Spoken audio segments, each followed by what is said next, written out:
마지막 절은 합독하시겠습니다.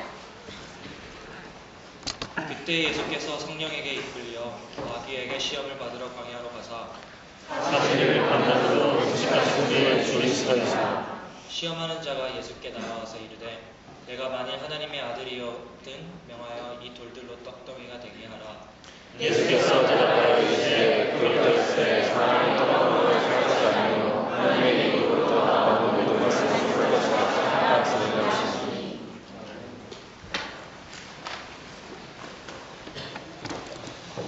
자, 오늘은 시험을 이기는 법, 물질에 대한 부분을 나누도록 하겠습니다. 여러분, 우리는 다 영적인 존재인 거 아세요? 우리는 육으로 살아가는 것 같지만 사실 우리는 영적으로 지어졌습니다. 그래서 우리가 죽은 후에 그 영이 가는 곳이 있기 때문에 예수를 믿는 거예요. 그게 없다면 여러분과 저는 아주 헛되고 헛된 삶을 사는 겁니다. 그 영원한 세계가 있기 때문에 우리가 예수를 믿는 겁니다. 영적인 문제라는 것. 그래서 모든 성도는 이 땅에서 영적인 전쟁을 합니다. 눈에 보이지 않지만 그 전쟁을 하고 살아가요. 언제나 마귀의 공격이 여러분 있을까요? 있습니다. 성경은 마귀의 이런 공격을 시험 또는 유혹이라고 하는데, 이 시험이라는 것이요, 시도 때도 없이 모든 환경 속에서 예수를 믿고 안 믿고를 떠난 모든 사람에게 접근이 옵니다. 심지어는 이 자리에서도, 끝나고 친교를 나누는 가운데서도 말 한마디로, 생각 하나, 눈빛 하나, 상대방의 태도 하나로 크게 시험을 들 수도 있는 악한 것들이 여기저기서 지금 우는 사자처럼 삼킬 자를 찾고 있습니다. 마태복음 3장 17절을 보면 예수님이 세례를 받고 나온 뒤의 모습이 그려지고 있습니다. 한번 같이 읽어보겠습니다. 시작. 하늘로서 소리가 있어 말씀하시되 이는 내 사랑하는 아들이요 내 기뻐하는 자라 하시니라. 하늘에서 소리가 들렸어요. 성부 하나님께서 성자 예수에 대해 최고의 영광을 돌리면서 이는 내 사랑하는 아들이니라 라고 하셨습니다. 그런데 이렇게 최고의 영광을 받은 직후에 무슨 일이 일어났습니까? 수백 수천의 천사들에게 둘러싸여 금빛 마차를 타고 다니면서 모든 곳에서 영광만 받게 되셨습니까? 아니죠? 자, 4장 1절 시작. 무슨 말입니까? 시험이라는 것은 우리가 영적으로 최정상에 있을 때에도 예외가 아니라는 말입니다. 낙심하고 침체되어 있을 때에도 시험 보지만 영적인 정상에 있을 때도 여러분 시험 옵니다. 시험으로부터 자유로운 사람 아무도 없어요. 열왕기상 18장 읽어보신 분들은 알겠지만 갈멜살에서 그 이방인들의 제사장들 바알과 아세라 선지자 850명과 싸워서 대승리를 거둔 엘리야 선지자를 알 겁니다. 그 승리 절정 다음에 바로 무슨 일이 펼쳐집니까? 여왕 이사벨이 이놈을 죽이고 말 거야 하고 전국에 발표를 하죠. 엘리야를 죽이라고. 그렇게 죽이려 하자 도망가서 로뎀 나무 아래 앉아서 하나님 이젠 더 이상 못하겠습니다. 이 두려움 속에 더 이상 못 살겠습니다. 나를 죽여주세요. 그러고 있습니다. 죽기를 호소하는 엘리야의 모습을 봅니다. 나중에는 또 이렇게 하나님께서 이끄신 모습이 있지만 아무튼 이것이 마귀의 시험이라는 거예요. 마귀의 시험은 때와 장소를 가리지 않습니다. 그러므로 주의 백성이라면 여러분들이 항상 깨어 있어야 합니다. 지금 이 순간 평탄하다고 생각하는 사람들은 잊지 마십시오. 더 깨어 있어야 합니다. 그래서 오늘 본문을 통해 예수님을 시험하는 마귀의 모습과 그 시험을 이기는 예수 그리스도의 모습을 바라보면서 시험을 이렇게 이길 수 있구나 라는 것을 배워보고자 합니다. 자, 마귀가 세 가지로 시험하죠. 물질적인 시험, 정신적인 문제, 또 영적인 문제. 마귀가 예수님을 시험할 때 이 세 가지 측면으로 시험을 했는데 우리가 받는 시험 모두가 다 여기 들어와 있는 것 같습니다. 우리를 공격할 때도 동일한데 오늘은 첫 번째 물질적인 시험에 관한 것만 살펴보도록 하겠습니다. 자, 첫 번째로 본문을 보니까 예수님이 40일을 굶주리셨습니다. 옛말에 누구든지 사흘을 굶으면 도적질하지 않을 사람이 없다는 말이 있어요. 굶는다는 것은 고통일 뿐만이 아니라 절박함입니다. 절박함. 이 자리에도 그런 사람이 있을 수 있어요. 당장 먹고 살아야 되는 문제들, 물질의 절박함. 겉으로는 부유해 보이는 것 같지만 앞으로 살아갈 길이 막막한 사람들. 이런 물질적인 문제가 육체적인 질병까지 일으키는 거 아십니까? 게다가 성격까지도 변하게 만듭니다. 문제를 일으켜요. 정서가 다 깨져요. 한번 돌아보세요. 여러분 혹시 돈 하면서 돈이 풍족할 때는, 잘 흘러갈 때는 기뻐하지만 그렇지 않을 때는 여러분이 스스로가 주변 사람들을 힘들게 하고 신경질적이 되고 성격도 바탕이 되고 그러다 관계도 다 깨져버리는 거예요. 그래서 현실적으로 배고픈 사람에게 가장 설득력 있는 말은 뭡니까? 먹으라는 겁니다. 먹으라. 그런데 마귀가 바로 우리가 배고파할 때 그 먹는 것을 갖고 유혹한다는 말이에요. 그런데 절박함의 문제가 절대로 절박함 자체에만 머물지 않고요. 이 절박함은 의심으로 이어집니다. 하나님이 나를 사랑하긴 한 거야. 이런 거 있죠. 하나님 정말 나를 사랑하실까? 그러니까 의심이라는 것은 마음을 나눠지게 만들어요. 하나님만 향해 되는 마음을 나눠지게 만듭니다. 야고보서 1장 6절에서 8절 시작. 오직 믿음으로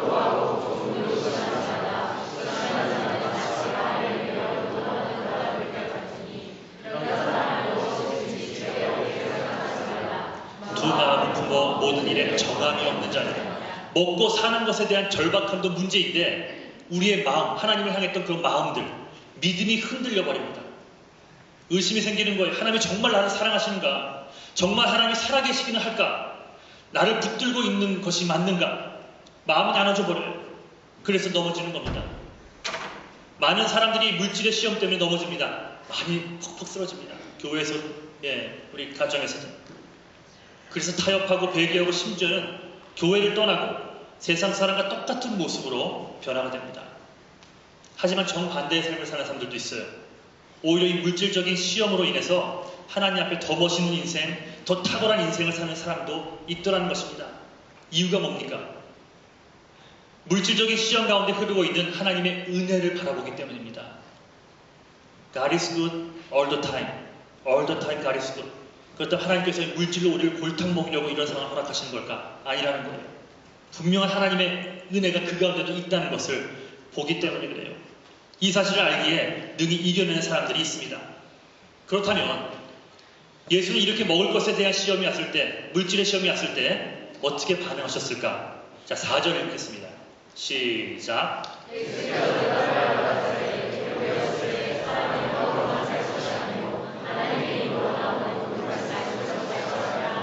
예수님이 이 말씀을 어디에서 인용한 줄 아십니까? 자, 신명기 8장에 나옵니다. 자, 2, 3절 시작.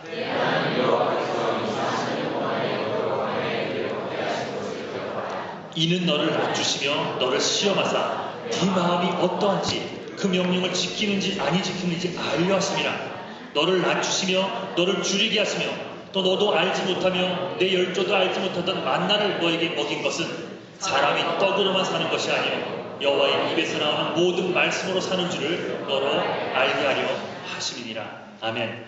하나님의 백성들에게 임하는 시험, 특별히 물질적인 시험에는 목적이 있다는 겁니다. 하나님이 이스라엘 백성들을 때로는 일부러 줄이게 할 때가 있다는 거예요. 우리도 마찬가지죠. 일부러 낮추었다는 표현을 씁니다. 그리고 광야에서 줄이는 백성들에게 매일매일 하나님이 주시는 만나를 허락합니다. 이유는 사람이 떡으로만 살 것이 아니요 하나님의 입으로 나오는 모든 말씀으로 살아야 하는 것을 여러분으로 알게 하려고. 이것이 하나님의 목적이에요. 그래서 잠언서에 보면 하나님, 내가 너무 풍족하게도 나를 만들지 마세요. 내가 하나님을 모른다 할까 두렵습니다. 이런 기도합니다. 너무 가난하게도 하지 마시옵소서. 내가 하나님을 버릴까? 그래서 오늘 하루 일용할 양식을 주셨다면 그걸로 감사하겠습니다. 그런 기도를 합니다. 그러니 여러분, 예수를 열심히 믿는데도 때때로 경제적인 어려움이 왜 오는지를 알아야 합니다. 오늘 본문에 의지한다면 하나님의 말씀이 더 중요한 거야. 이거 알려주기 위함이라는 거예요. 그런 경제적으로 위험에 처할 때마다 물질만, 돈만 붙잡고 늘어질 것이 아니라 내가 말씀 생활은 제대로 하고 있는가? 내가 하나님의 말씀보다 물질을 더 우선순위에 놓고 살아가진 않았는지 라는 사실을 깨닫게 된다면, 여러분 그 사실만 깨닫는다면 물질의 시험은 이미 끝난 거랑 다름없습니다. 즉 시험에는 메시지가 있다는 겁니다. 시험 자체를 극복하고 어려움 자체를 벗어나는 것이 목적이 아니라 그 어려움 속에 하나님이 준비한 숨겨진 메시지를 찾아낼 수 있어야 한다는 거예요. 그러므로 물질적인 어려움 시험이 올 때 물질 자체에만 이제 매달리지 마십시오. 문제는 물질적인 것이 아니라 이 문제를 통해 하나님께서 나에게 특별히 어떤 것을 깨닫게 하시기를 원하십니까? 내가 무엇을 바라봐야 하는가? 그것을 붙들어야지 시험은 끝납니다. 그래서 오늘은 물질적인 시험을 통해 우리가 얻어야 할 것들 3가지를 살펴보겠습니다. 첫째는 세상을 보는 눈이 달라진다는 거예요. 물질이 다가 아니라는 사실을 깨닫고 이제까지 보지 못했던 것을 봐야 합니다. 새로운 세계를 보는 눈이 열려야 하는데 물질적인 시험이 주는 첫 번째 교훈이 바로 이거예요. 고난 당해보십시오. 고난 당하는 사람이 보이는 거 아십니까? 몸이 아파보십시오. 아픈 자들이 보이기 시작하고요. 물질도 힘들어 보면 물질이 보이기 시작합니다. 그래서 저도요, 제 자식이 아파봤기 때문에 한국에서 우리 지혜의 생명을 포기할 정도로 아파봤기 때문에 그 아이들이 아픈 가정을 보면 그 간증을 하면 그게 통하는 게 있어요. 그게 이해가 가고 많이 힘들겠구나. 그래서 간증을 얘기해 손만 잡아줘도 우는 사람들 참 많습니다. 아기를 금방금방 못 낳는 사람들이 있습니다. 그 아기를 못 낳는 사람들이 아기를 낳았어요. 주변에 또 아기를 못 낳는 후배들이 있잖아요. 가서 손만 잡아줘도요 눈물 흘리는 거 아십니까? 이게 다 보이게 되는 거예요. 아파하니까 그 아파하는 그 사람들이 비로소 보이기 시작합니다. 세상을 보는 눈이 더 넓어졌다는 하나님은 우리에게 우리의 시야가 넓어지길 원하십니다. 항상 내 인생, 내 가족, 내 자식 이것만 바라보는 우리에게 고개를 들고 우리의 시야가 넓어지기를 하나님께서 원하시는 거예요. 하나님이 우리에게 물질적 시험을 주는 첫 번째 이유는 바로 우리의 시야를 넓히는 것. 보지 못했던 부분까지 다 보고 품어라. 그리고 그들을 세울 수 있는 능력도 구하라. 그 말씀하신 겁니다. 예수님도 시험을 당하셨잖아요. 그 이유가 무엇입니까? 우리 히브리서 2장 18절 한번 읽어볼까요? 시작.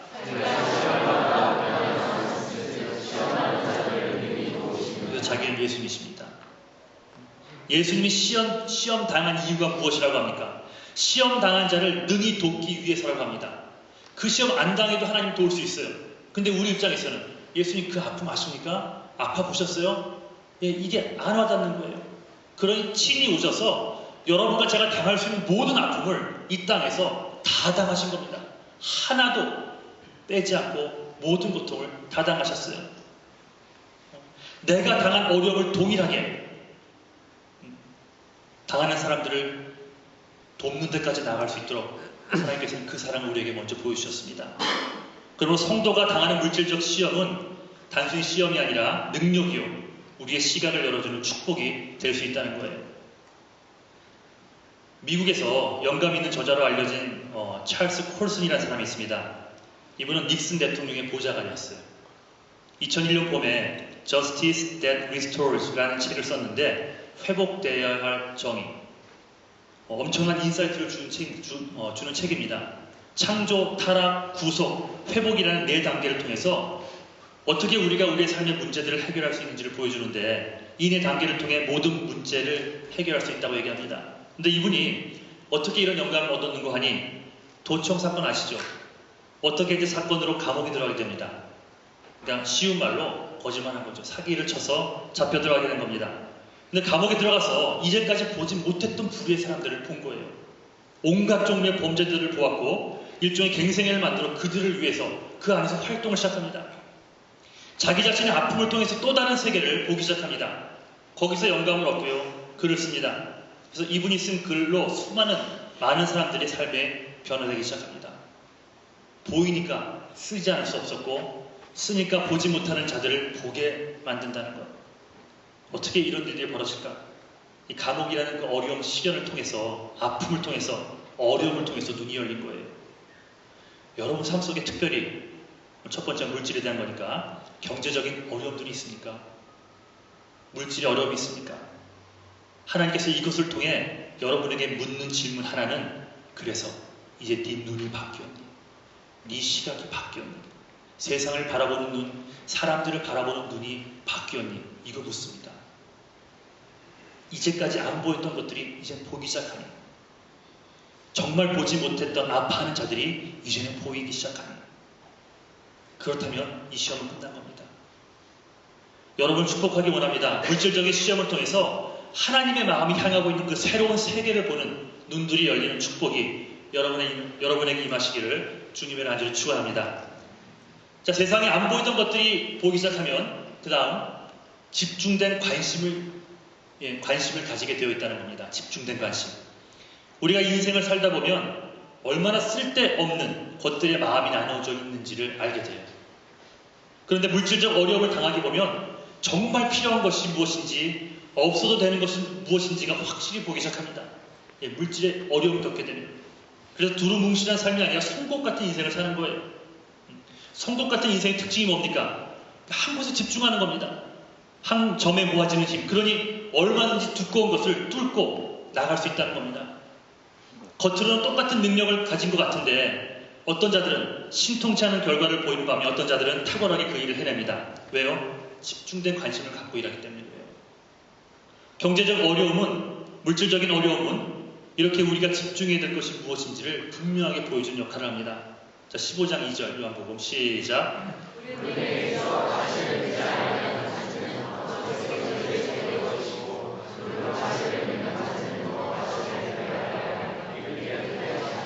자, 우리의 인생에서도요, 여러분, 과실을 맺지 못하는 것들을 잘라내는 작업이 필요합니다. 이것저것 다 하면서 하나님의 사람을 살 수가 없어요. 잘라내는 작업이 필요해요. 쓸데없는 거칠애들을 잘라내는 그런 모습들이 있어야 합니다. 그리고 진짜 중요한 것에 집중하는 것. 하나님은 여러분을 사랑하시고요, 여러분을 사용하기를 원합니다.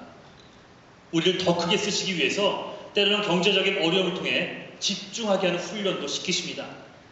하나님은 여러분이 집중된 관심을 갖게 만드세요. 더 쉽게 말하자면 하나님이 그토록 원하시는 관심을 우리도 갖기를 원하신다는 거예요. 예를 들면 영혼 구원에 대한 관심, 잃어버린 자들에 대한 마음, 상처받은 자들에 대한 배려. 집중된 관심이 얼마나 큰 능력이 있는 줄 아십니까? 마태복음 26장에 시몬이라는 사람의 집에서 예수님 모임을 갖습니다. 죽음을 앞두고, 죽음 직전에 고통과 고뇌에 빠져있는 예수님. 그런데 그 전에 제자들 사이에서 무슨 일이 벌어졌는지 아십니까? 누가 더 크냐? 네가 더 크냐? 내가 더 크냐? 이런 싸움이 하고 있어요. 제자들이 지금. 예수님의 마음과 그들의 행동이 달라도 너무나 다릅니다. 그런데 거기에 전직 창녀였고 7 귀신 들렸던 마리아가 등장합니다. 향유 옥합, 너무나 귀중한 전 재산이나 다름없는 그 향유 옥합을 깨서 예수님 머리에 붓습니다. 마리아가 고뇌하는 예수님의 마음을 읽을 수 있었습니다. 그 이유는 뭘까? 예수님의 장사를 기념해서 전 재산이나 다름없던 그 귀한 옥합을 깨뜨려 부을 수 있었던 이유가 무엇일까? 다른 거 아닙니다. 말로 표현할 수 없는 용서와 사랑을 받았기에 마리아는 예수님을 사랑할 수밖에 없었어요. 즉 사랑하기 때문에 그렇습니다. 사랑하니까 예수님이 보이는 거예요. 사랑하니까 예수님의 고통과 고뇌를 읽을 수 있었던 겁니다. 여러분 입술로 하나님 사랑한다고 하죠. 과연 예수님의 그 아파하는 마음이 보이십니까? 여러분 잘되고 웃고 하는 사이에 주변에서 힘들어하는 자들, 예수를 알든 모르든 고통받는 그런 자들의 모습이 여러분 마음에 들어오십니까? 이제 보인 거예요. 사랑하면 보인다는 겁니다. 집중하니까 보이는 거예요. 그 누군가 얘기할 때 잘 모르겠는데요, 뭐라 그랬죠? 자꾸 그러는 것. 잘 못 알아듣는 이유가 뭔지 아세요, 여러분?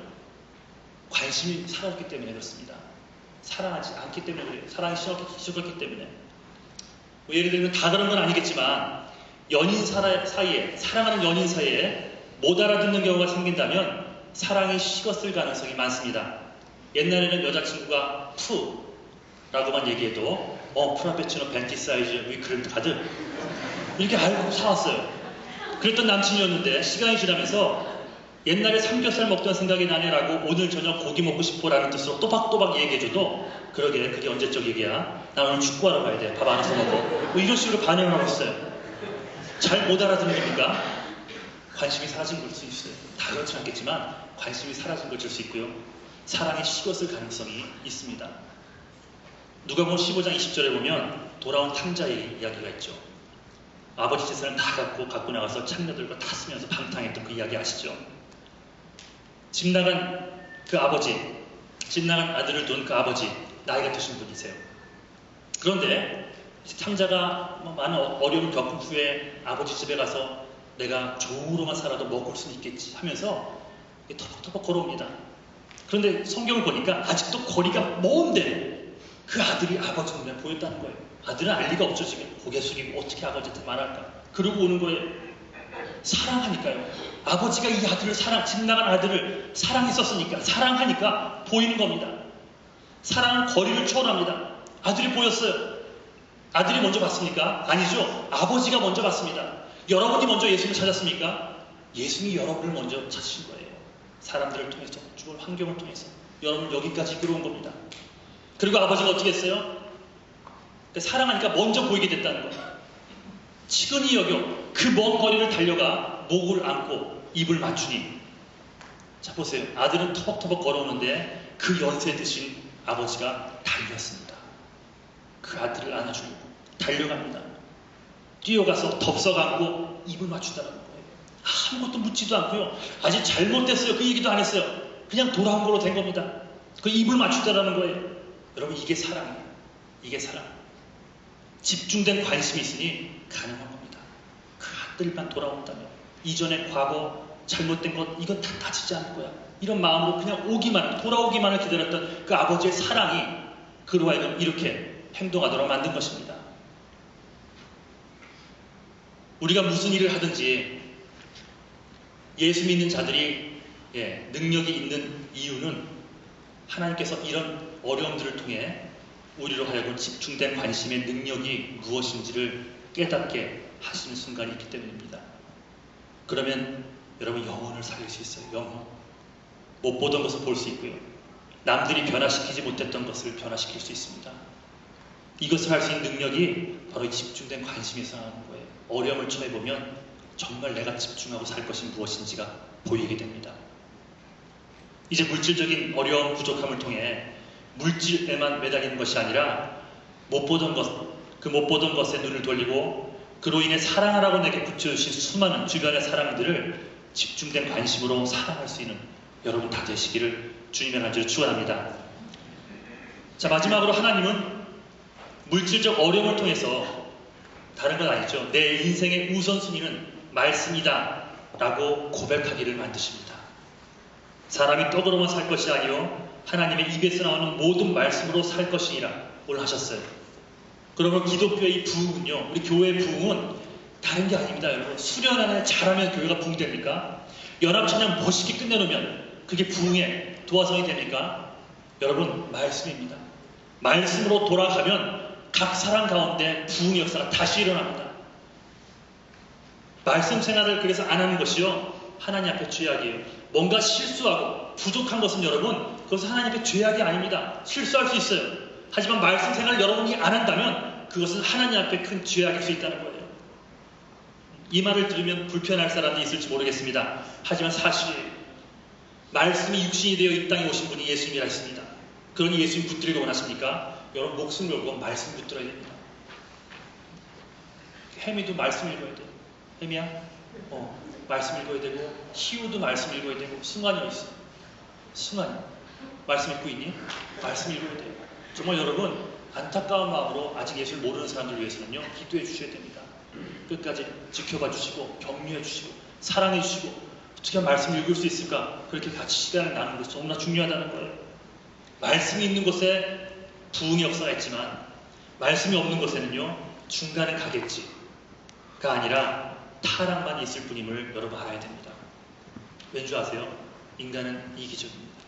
자기중심적이고 셀프 라이처스에 살아갑니다. 그래서 말씀이 없으면 우린 저절로 나를 위해서만 살아가게 돼 있어요. 그러니 이만큼 말씀이 중요한 겁니다. 여러분이 우리 교회를 밖에 나가서 자랑을 한다면 어떻게 무엇을 자랑하겠습니까? 석훈이 밖에서 우리 교회 자랑해 본 적 있어? 뭐라고 자랑해? 딱 나와야지. 목사님 멋있어 뭐 이런 거. 우리 목사님 최고야 뭐 이런 거. 그거 아니니? 대답은 끝까지 안 해. 뭐 이런 거 있죠. 분위기 좋다. 뭐 형제들은 목사님 운동을 좋아해. 뭐 청년들을 잘 이해해. 수적으로 성장했고 달력에 우리 사진이 나와. 뭐 이런 것들. 네. 여러분, 아닙니다. 우리 교회가 좋다면 좋은 이유는 우리는 복음, 말씀에 매달리는 교회인 것 같아. 그래서 좋아. 그것을 자랑해야죠. 왜 제일 교회가 좋은가? 십자가 복음이 있기 때문에 우리는 죽어가는 영혼을 살리는 일에 집중해. 헌신도 하고.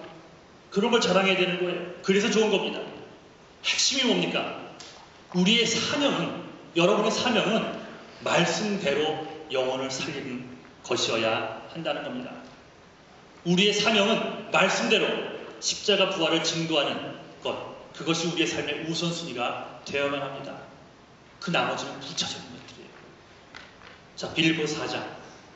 자, 시작. 내가 궁핍함으로 말하는 것이 아니라 어떠한 형편에든지 내가 자족하기를 배웠더니 내가 비천에 처할 줄도 알고 풍부에 처할 줄도 알아 모든 일에 배부르며 배고픔과 풍부와 궁핍에도 일체의 비결을 배웠노라. 내게 능력 주시는 자 안에서 내가 모든 것을 할 수 있느니라. 아멘. 이 바울 얘기의 핵심이 뭡니까? 하나님이 주시면 누리고 안 주셔도 만족한다는 고백입니다. 부함이나 가난이 나에게는 아무 의미가 없다는 거예요. 내게 능력 주시는 자 안에서 내가 모든 것을 할 수 있느니라. 나는 십자가와 복음 증거하는 일에 집중한다는 고백입니다. 그리고 나머지는 있으나 없으나 별거 아니라는 거예요.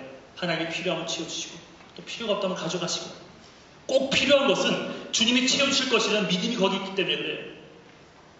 그러므로 여러분의 삶의 가치에 꼭대기에 뭐가 있어야 되는 줄 아십니까? 성공도 아니고 자녀의 성공도 아닙니다.